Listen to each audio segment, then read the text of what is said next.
예수님을 우리가 믿으면서 우리는 하나님의 의로운 삶을 추구하기보다는 내 인생과 내 삶을 추구하는 경우들이 많습니다.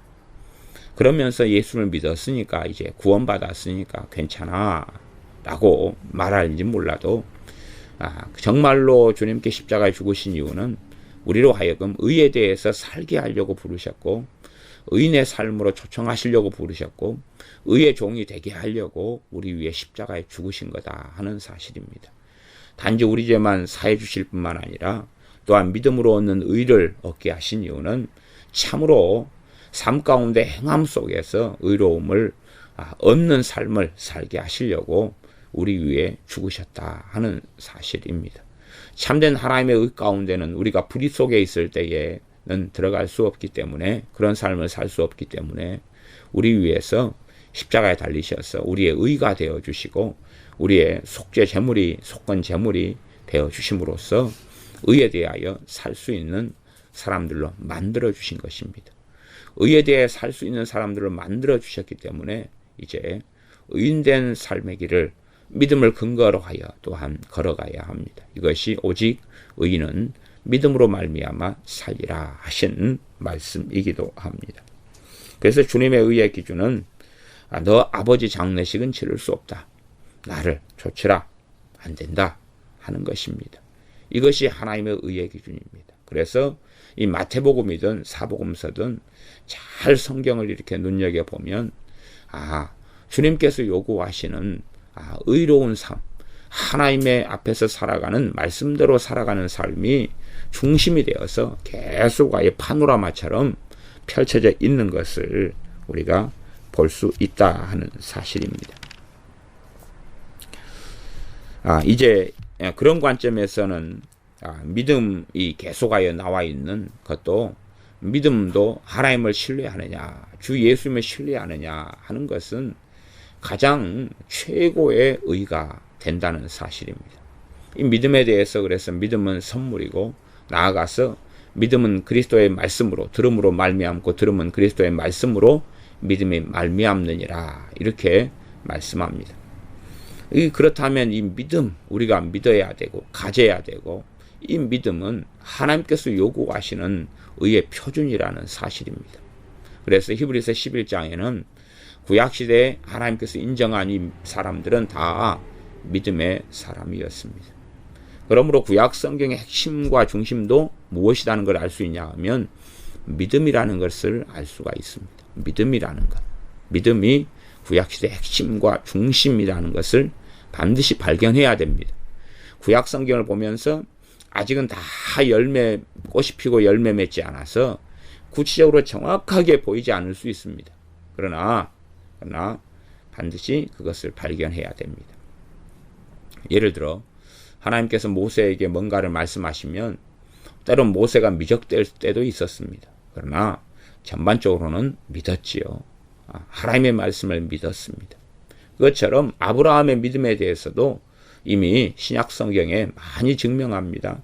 하나님께서 말씀하시니까 아브라함이 이를 믿었다, 그렇게 말씀하죠. 그래서 그 믿음을 의로 여기셨다 말씀합니다. 그러므로 믿음 자체를 의로 여기신다는 사실이에요.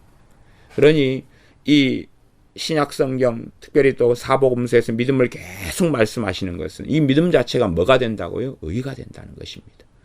하나님께서 원하시는 최고의 의 가운데 하나가 믿음이 된다는 사실입니다. 제가 지난번 시간에도 두 가지 의를 가지고 말씀을 드렸습니다. 하나는 믿음으로 난 의, 예수 그리스도를 믿는 믿음을 통해서 받는 의, 그게 이제 근원적인 의고, 또 하나는 정말로 말씀대로 순종하고 살아서 받는 의, 행위로서 행함으로 얻는 의, 이 두 가지를 아브라함은 다 가지고 있었다, 그렇게 야고보서 말씀은 증언합니다. 그러면 우리가 행함으로 얻는 의 가운데서 가장 최고봉이 그것도 믿음입니다.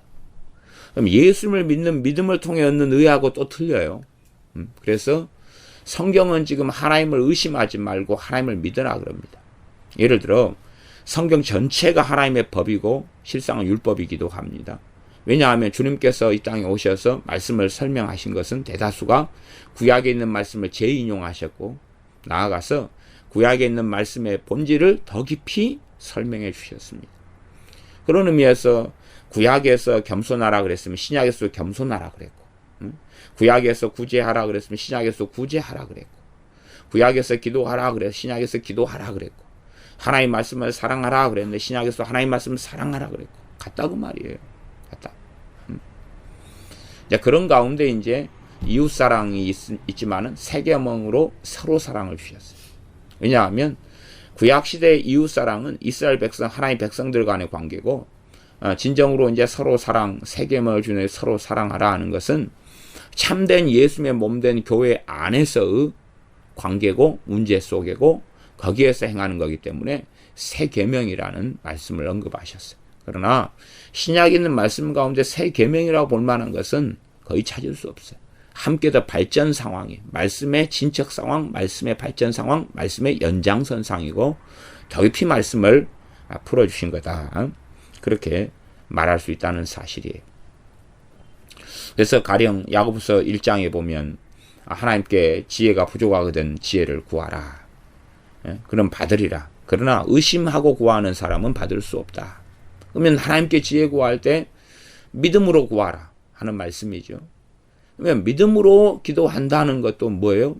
하나님께서 원하시는 의라는 사실이에요. 의로운 사람은, 의로운 삶을 살아갈 사람은 하나님께 믿음으로 나와야 한다는 사실이에요. 믿음으로 나와야 한다. 그것은 하나님께 지혜 구하고 믿음으로 지혜를 구한다는 것하고 예수 그리스도를 믿는 믿음으로 얻는 의하고는 틀린 것입니다. 그러죠? 네, 그러니까 그렇게 믿음으로 살아가는 삶은 하나님께서 요구하시는 의로운 삶이에요. 그래서 의인이 무엇으로 산다고요? 믿음으로 산다는 이야기입니다. 그래서 이 마태복음 8장 23절부터는 주님께서는 주무시는 중이시고 그 다음에 큰 풍랑이 일어와가지고 배가 덮이게 되는 상황 속에서 제자들이 8장 25절에 주여 주여 우리가 죽겠나이다. 그때 주님을 깨우니까 주님께서 일어나셔서 26절에 어찌하여 무서워하느냐 믿음이 적은 자들아.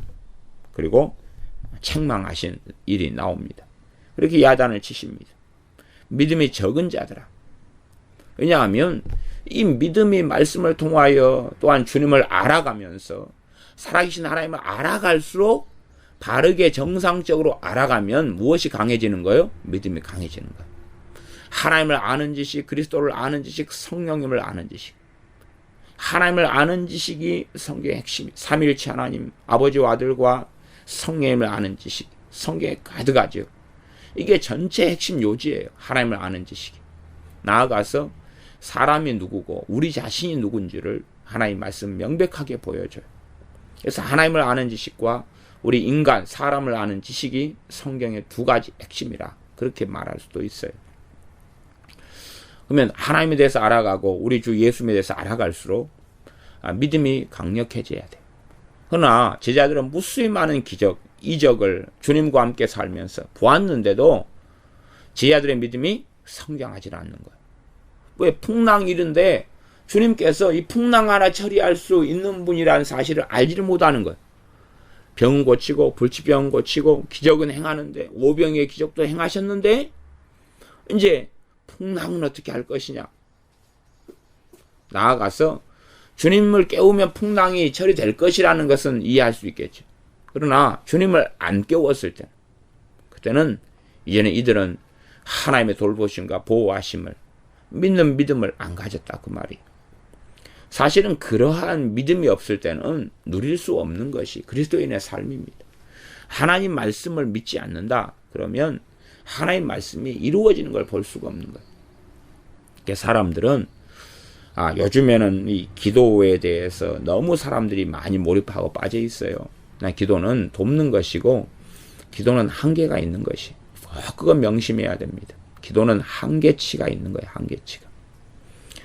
나아가서 항상 기도를 좀 깊이 있게 다루려면 반드시 함께 가야 되는 쌍두마차가 있어요. 그것은 믿음입니다. 왜냐하면 믿음이 뭔지도 모르고 그다음에 말씀을 믿는 믿음, 하나님을 믿는 믿음, 주 예수 그리스도를 믿는 믿음에 기반하고 그 믿음이 성장해 가지 않으면 기도도 별 볼 일 없거든요. 믿음이 역사하지 않는 기도라는 것은 주술과 샤머니즘으로 그냥 흘러가 버려요.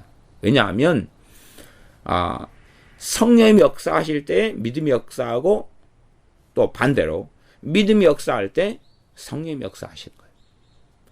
성령이 역사하실 때 믿음이 성장하고 자라고 만들어지고 그다음에 우리가 이제는 우리에게 주님께 주신 믿음을 우리가 사용해요. 성령 역사를 통해서 우리가 얻은 믿음을 사용해요. 믿음을 사용할 때 또 성령이 역사하셔요. 이러한 왔다 갔다 하는 상황이 벌어집니다. 우리가 믿음을 사용하고 우리가 믿음이 성장하고 믿음으로 나아갈 때 그때에 기도는 열매를 맺습니다. 그러나 믿음이 성장하지 않고 믿음이 자라가지 않고 믿음이 없어요. 믿음의 근거는 당연히 그리스도의 말씀이고 하나님의 말씀입니다. 믿음이 없어요.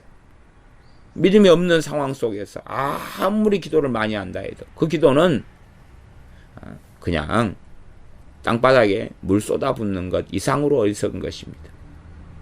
하수도에 깨끗한 물을 붓는 것 이상으로 어리석은 것입니다. 그런 기도는 열매를 맺지 못한다는 사실이에요.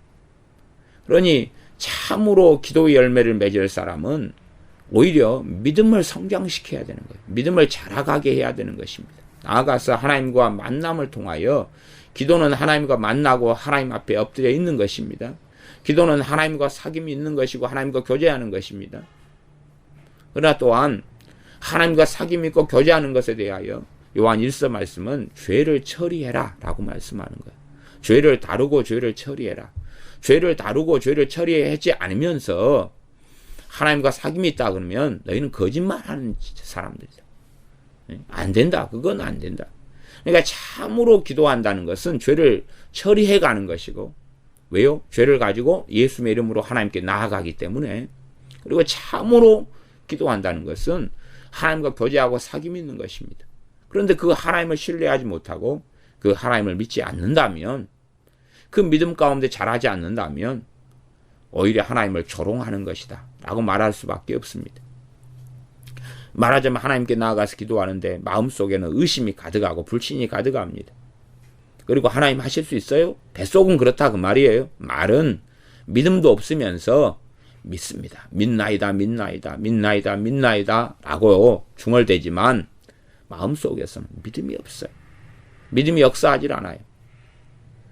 다시 말하면 불신과 의심이 있어요. 불신앙이 안에 들어가 있고 의심이 들어가 있어요. 정말 하나님 하실 수 있어요? 정말 해 주실 수 있어요? 정말 하실 거라고 하실 거예요? 안 하실 거예요? 하실 능력이 있어요? 할 마음이 있어요? 그런 것이 가득하면서 하나님께 좀 해주세요. 믿어요.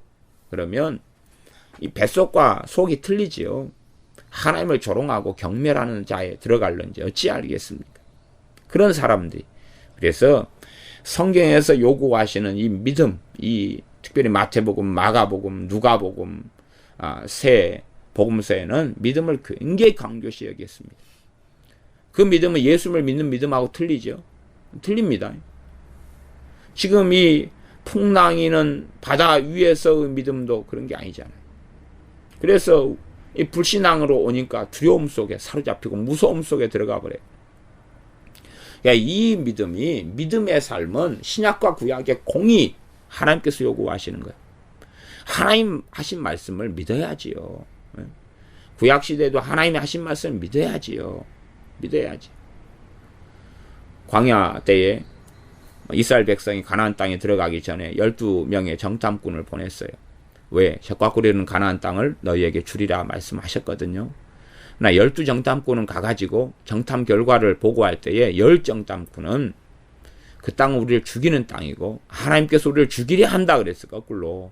2정탐꾼만 여호수아와 갈렙만 오히려 하나님 편에 서서 아니다 라고 이야기했고 믿음으로 나아가는 말을 했어요. 그러나 10정탐꾼은 이스라엘 백성을 선동해가지고 불신앙 속에 하나님을 부정하며 하나님을 거역하며 하나님의 살아계심을 부정한 건 아니에요. 오히려 하나님이 자기들을 죽이려고 그런다 그랬죠.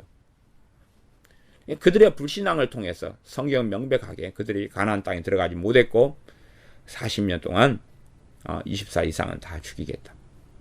하나님 앞에서 믿음으로 나왔던 여호수아 갈렙을 제외하고는 다 죽이겠다. 그리고 너희가 죽으리라 하는, 노예로 잡혀가고 죽으리라 하는 너희 자녀들은 그 땅에 들어갈 것이다 라고 말씀하셨습니다. 그러니 그들의 불신앙 때문에 가나안에 못 들어간 것이, 그들의 불신앙 때문에. 그건 예수를 믿는 믿음하고 다르죠. 그래서 이 믿음을 다룰 때 마태마가 누가복음 믿음이 나와 있는데, 좀 어리석은 사람들은 우리 주 예수를 믿는 믿음하고 여기서 일반적으로 다루고 있는 이 믿음, 주 예수님을 믿는 것, 아버지 하나님을 믿는 것, 말씀을 믿는 믿음하고 혼동을 시키는 사람들이 있어요. 그러나 여기서 믿음은 그 혼동되는 문제가 아니에요. 어떨 때는 예수님에 대한 걸 이야기하고 예수를 믿는 믿음을 통해서 얻는 의, 그건 뭐예요? 구원을 가져오는 거고, 그래서 구원의 문제가 아니라 병고침, 치유 이런 문제, 축사, 귀신 쫓겨남, 또한 이 어려운 문제 속에서 도와주시는 것, 오병이어나 또한 먹는 것, 그리고 여기서는 풍랑이 잠잠게 되는 것, 이런 것들을 이야기합니다. 심지어 베드로 사도가 물 위를 걸어올 때의 믿음, 이런 것들을 이야기해요. 이게 진정으로 그리스도인들이 살아가는, 의인이 살아갈 때 무엇으로 살리라? 믿음으로 살리라. 하나님의 의인에게 요구하신 첫 번째 최고의 의로운 삶이 뭐냐면 믿음의 삶이다 하는 거예요. 그래서 믿음은 의인에게 요구하는, 하나님의 사람들이 요구하는 최상의 것이 첫째는 믿음이에요. 그것이 알파 오메가예요. 알파 오메가. 믿음에서 어디에 이르러요? 믿음으로 이르러요. 내가 믿음으로 하나님 말씀 붙잡고 나아갈 때 더 강렬한 믿음의 사람이 되고, 정말로 하나님 말씀을 진실되게 믿는 사람이 된다 그 말이에요. 하나님을 신뢰하는 사람이 된다. 그것이. 그래서 이 성경을 쭉 믿음에 대한 말씀을 볼 때 하나님의 사람에게 요구하시는 이 믿음은 이걸 통하여 하나님께서 원하시는 의로움이구나. 이게 의인된 삶이고 의로운 사람에게 요구하는, 하나님의 사람에게 요구하는 것이 믿음이구나. 그렇다면 우리 주 예수를 믿는 사람들이, 하나님 백성들이 믿음이 성장해 가지 않으면 그는 모든 의로운 삶에서 다 무너져 버렸다라고 말할 수밖에 없는 거예요. 그가 하는 모든 것은 거짓이다, 이렇게도 판명 날 수 있다는 사실이에요. 믿음이 없다면, 하나님의 믿음이 있으려면 뭐가 있어야 된다고요? 믿음은 그리스도의 말씀으로 말미암느니라. 말씀 없이는 믿음이 없죠. 그러니까 말씀을 없는 사람은 성경에서 하나님께서 요구하시는 이 의로운 것이 없다 그 말이에요. 의로운 삶이 없다 그 말이에요. 모든 의로운 삶의 기초석은 믿음이 되는 거예요. 모든 의로운 삶. 당연히 가장 기초석은 주 예수 그리스도를 내 주와 그리스도로 믿는 믿음이 되죠. 그러나 실제적인 삶 속에서 이제 주님의 말씀을 믿느냐예요. 또한 아버지 하나님의 말씀을 믿느냐예요. 믿으려면 알아야지 믿죠. 말씀을 듣고 경청하고 안 다음에 이제 믿느냐, 믿지 않느냐, 믿느냐, 믿지 않느냐. 그 전적인 책임은 우리에게 있습니다. 그 말씀을 통해서 우리가, 주님의 말씀을 통해 믿음으로 우리가 만들어낼 수는 없어요. 원리가 그래요, 원리가. 원리는 그 말씀에 성령 역사하셔야 되는 거예요. 나 혼자 성경을 마음대로 읽어가지고 믿음을 무진장 만들어낼 수는 없는 거예요. 말씀 가운데 성령이 도와주시고 역사하시고 깨닫게 하시고 그 다음에야 말씀이 원천되어서 믿음이 생겨나고 만들어낼 수 있어요.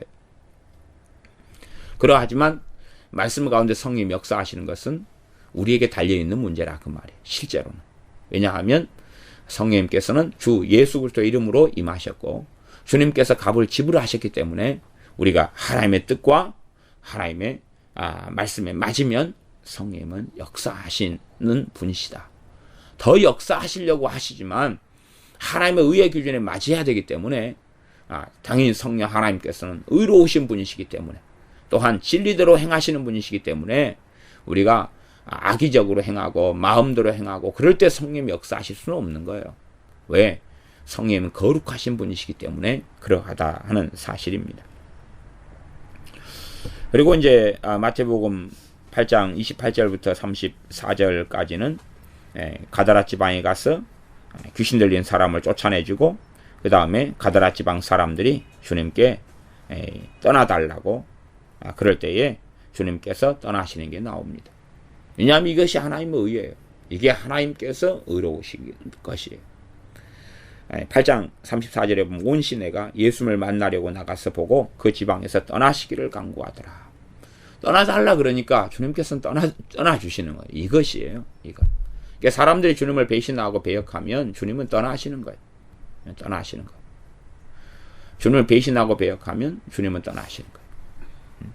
그것이 하나님의 의로우심이에요. 그게 주님의 의로우심이에요. 그러니까 우리가 주님을 실제로 거부하고 부인한다면 주님은 명백히 말씀하셨어요. 너희가 나를 부인하면 나도 너희를 부인할 것이다. 그렇게 말씀하셨어요. 실제로 많은 사람들이 생활과 삶 속에서 예수님을 부인하는 삶을 살면서 그렇게 해도 하나님은 나를 맞아주실 것이다. 예수님은 나를 그래도 사랑하시니까 맞아주실 것이다. 라고 생각한다면 정말로 하나님의 말씀을 모르는 그런 어리석음이 되어집니다. 9장에는 중풍병자를 고친 장면이 나옵니다. 중풍병자를 고친 사건인데 침상에 누운 중풍병자를 사람들이 데리고 왔습니다. 그때 주님께서는 9장 2절에 보면 저희의 믿음을 보시고 이렇게 나와 있어요. 중풍병자를 침상에 눕혀가지고 데리고 온 사람들의 믿음을 보시고 하나님의 은은 이것입니다. 무엇이 있어야 돼요? 믿음이 있어야 돼요. 중풍병자는 믿음을 그 죄 가운데 가질 수 없는 상황이에요. 그러니까 누가 믿음을 가지고 있냐 그러면 중풍병자를 데리고 온 사람들이 믿음을 가지고 있어요. 그래서 9장 2절을 정확히 보시면 예수님께서 저희의 믿음을 보시고 중풍병자에게 이르시되 소자야 안심하라 내 죄사함을 받았느니라. 믿음과 사랑은 뗄래야 뗄 수가 없습니다. 하나님에 대한 사랑이 진짜 사랑이 있으면 하나님에 대한 믿음을 가져요. 왜? 하나님을 사랑하니까 그분의 말씀을 믿어요.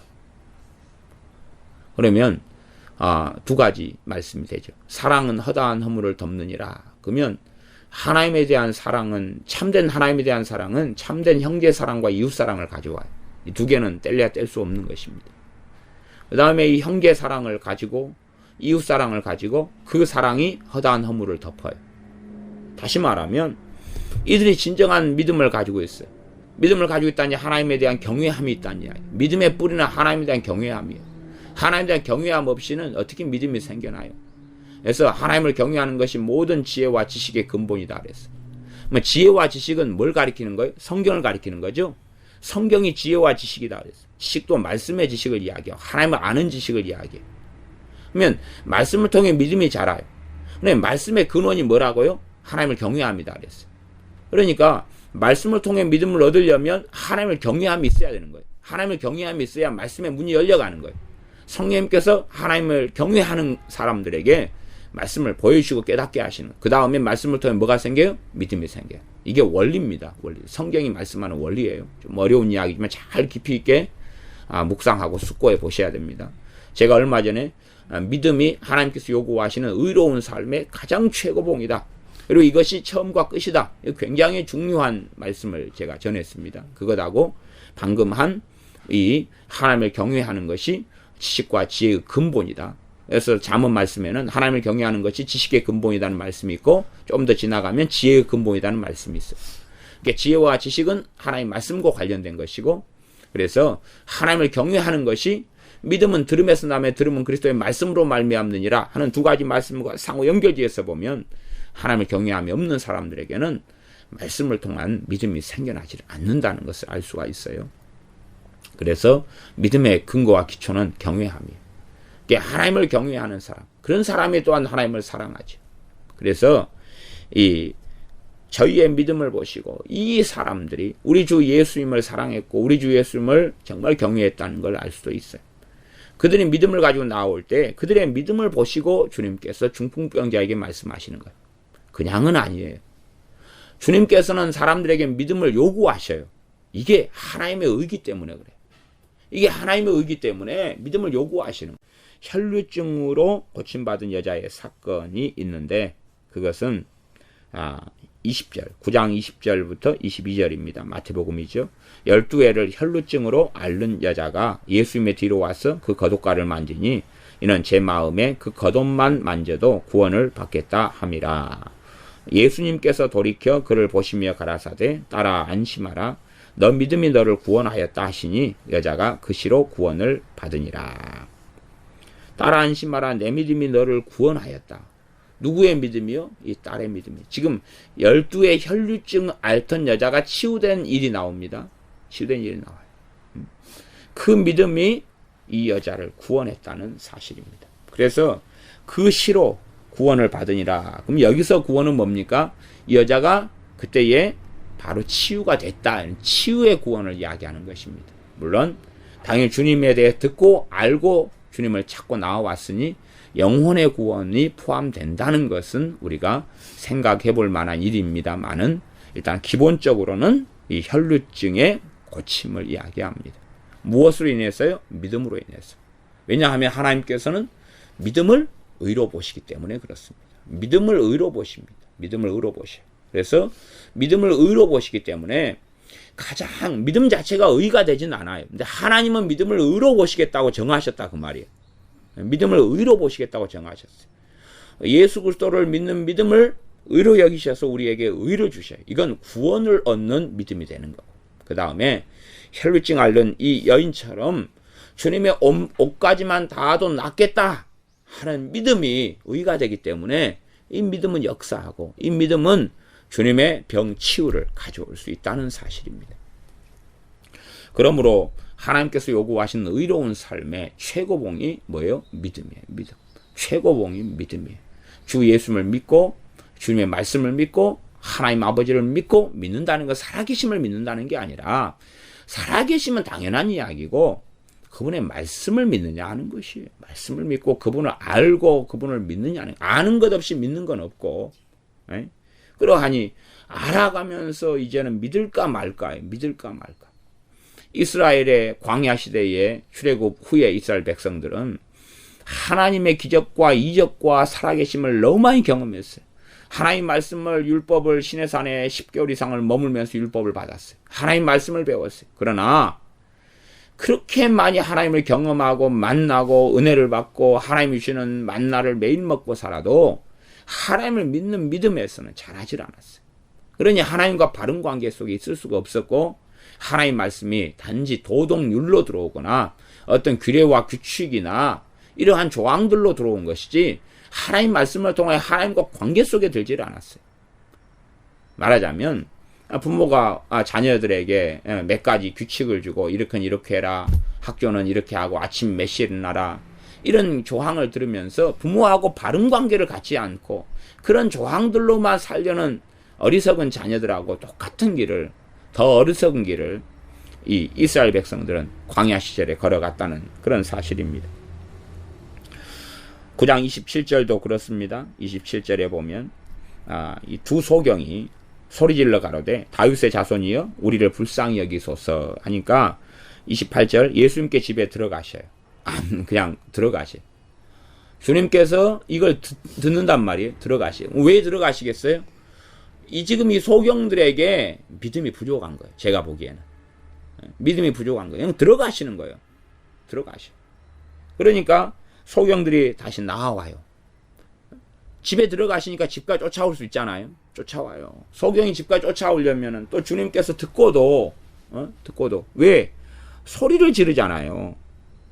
거기서 떠나가실새 그 다음 두 소경이 따라오며 소리질러 가로되 그러니까 거기서는 해당장 야이로의 딸을 살리는 다음에 이제 떠나가는 장면이 되겠죠.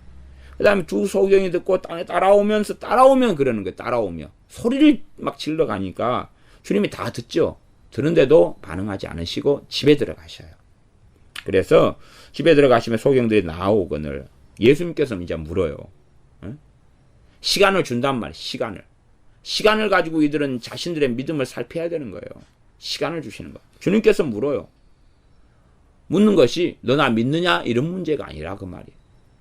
오히려 이걸 넘어서서 내가 능히 이 일 할 줄을 믿느냐? 그 말. 너희를 속에 눈뜨게 할 줄을 믿느냐? 그런 거예요. 믿느냐?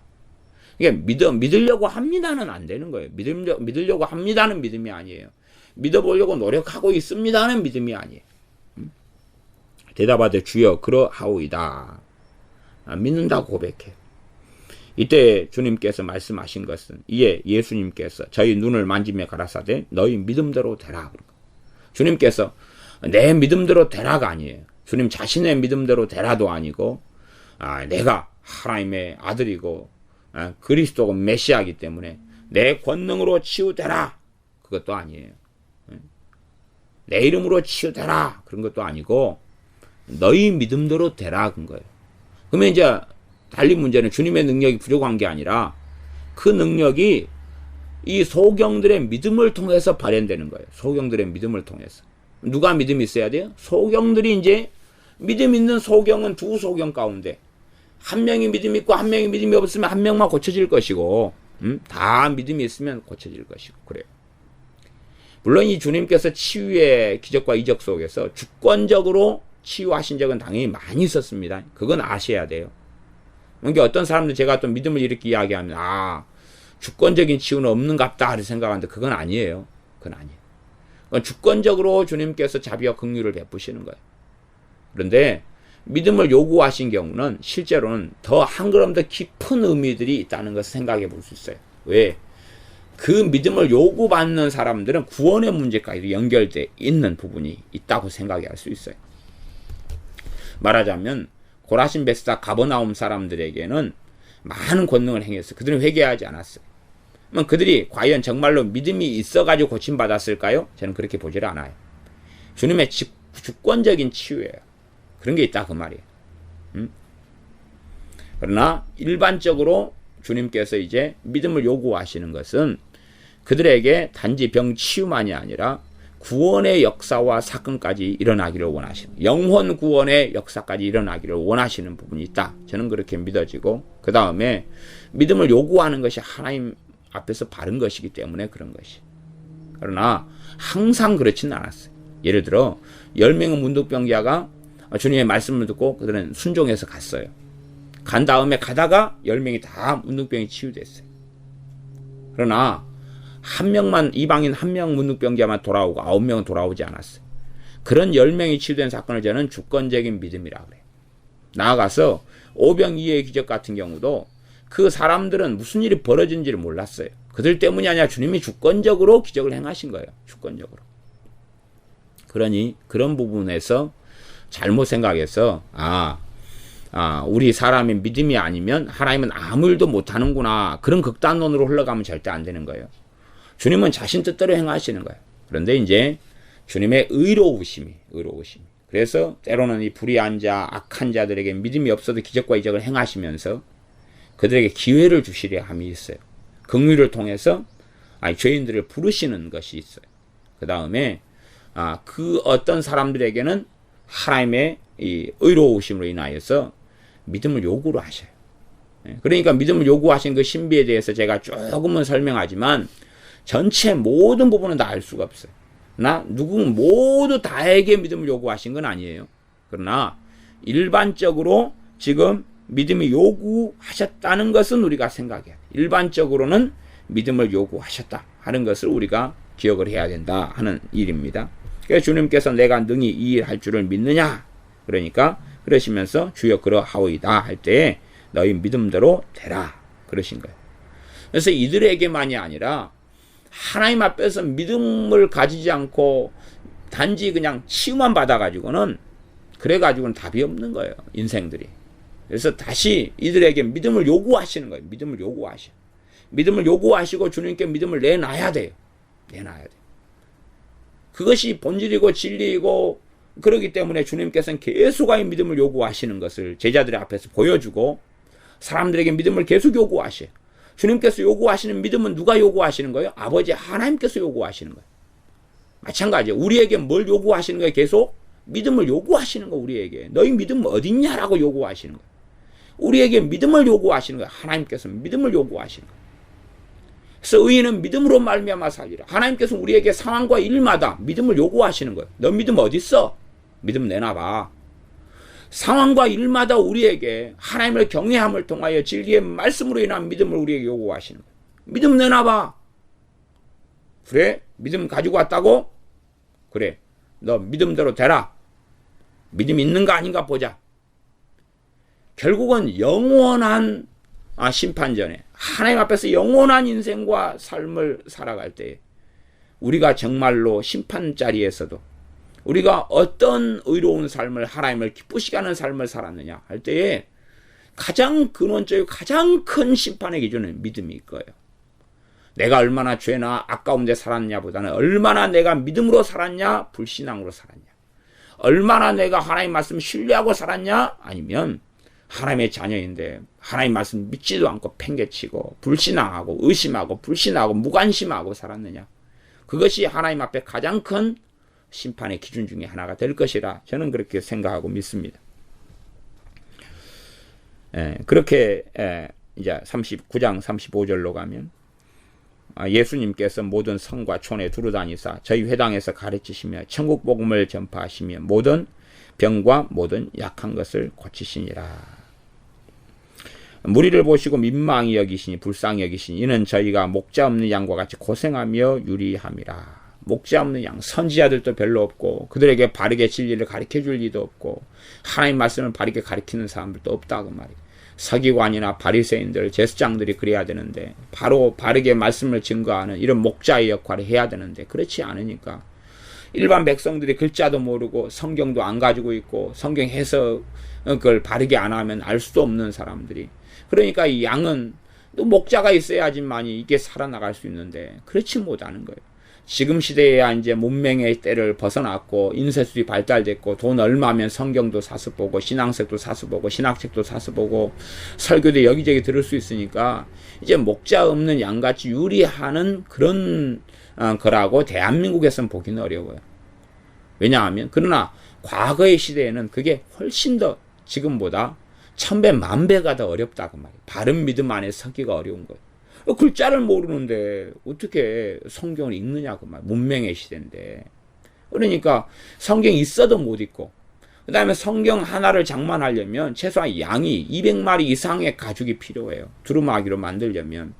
그건 누가 가지냐 그 말이에요. 그러면 회당에 들어가면 회당에서 이제 회당장이나 아니면 바리새인 서기관 이런 사람들이 성경을 읽고 강론해 줘야 되는데 바르게 가르쳐 줘야지 알아먹지요. 그러니까 이 로마 카톨릭 시대에 이제 교회가 타락해가지고 이 카톨릭화되고 로마 교회가 중심이 되어서 성경을 거짓말하고 라틴어 성경을 사용하면서 이 마리아 숭배를 만들어내고, 그것은 이 르네상스 전에 인쇄술 혁명과 발달 전에 성경이 각 사람이 가져보지도 못했고, 그 다음에 그래서 신부들이 하는 말, 주교들이 하는 말을 그냥 다 믿어야 되는 거죠. 그걸 글자도 모르는데 성경도 없는데 어떻게 하겠냐 그 말이에요.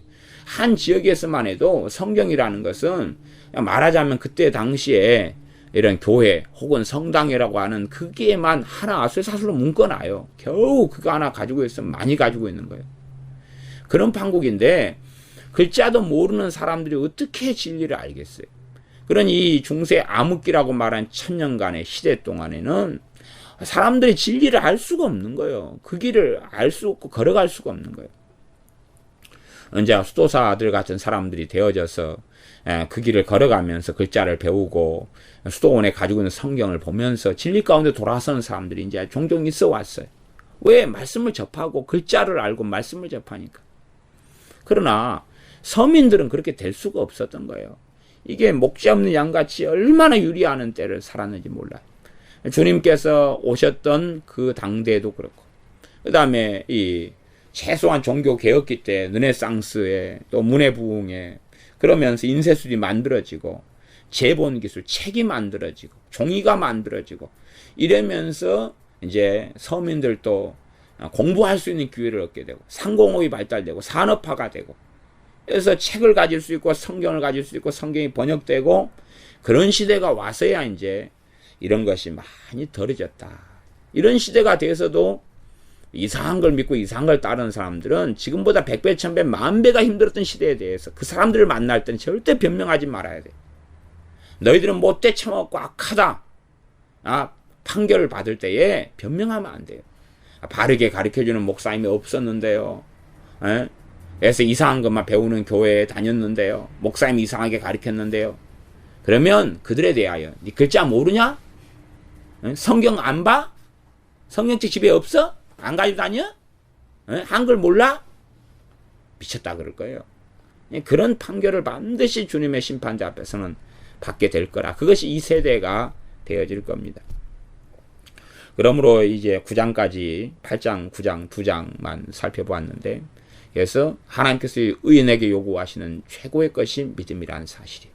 주님께서는 계속하여 그래서 이 믿음을 요구하신 걸 보여주시는 거예요.